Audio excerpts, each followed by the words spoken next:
Лечков не издържа физически в този двубой, докато плътното покритие срещу нашите нападатели от страна на френските футболисти свърши работа.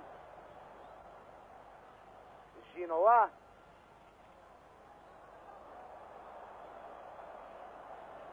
и вече може би последен шанс за нашите, ако успеят да изнесат топката в близост до Бернар Лама. Костадинов влиза на скорост, да види Дистра и гол! Ето, Господ е българин! Не зная какво ще става тази вечер в Париж, уважаеми зрители. Невероятно, 50 000 души са като попарени. Българите се прегръщат, редовното време изтече. Емил Костадинов с великолепен удар простреля Бернар Лама. Всички тези думи, които казахме до тук с шанса, с спортното щастие се сбъднаха. Иска ни се сега само едно: Лесли Мотрам.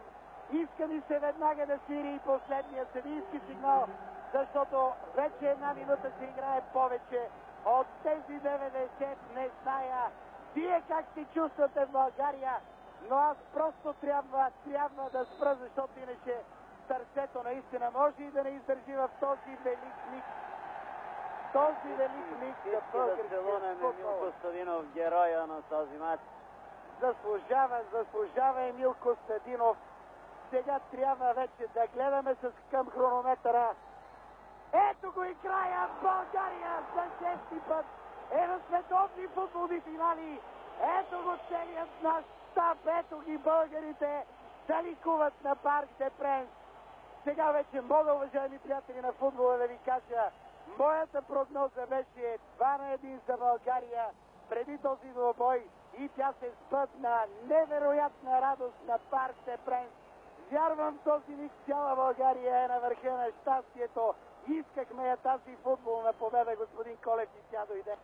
Ето ги посърналите французи. В такива прекрасни мигове не бива да се акцентира вече върху спортно-техническите качества на играта. Наистина блестящ завършек. Едно велико щастие, мога да кажа. И българите спечелиха тази битка за Америка.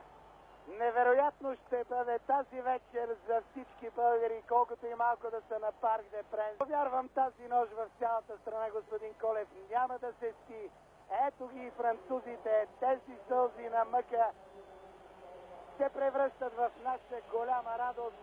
Наистина невероятно, уважаеми приятели на футбола. Нека да спрем до тук. Още една голяма страница, една златна страница е изписана. Нека да спрем до тук и всеки да остане по-своему с голямата ни футболна радост. Тези инфарктни 90 минути на Парк де Пренс, уважаеми приятели на футбола, за вас коментираха доаенът на футболната телевизионна журналистика Николай Колев и Петър Василев. Желая ви не лека нощ, а приятна нощ.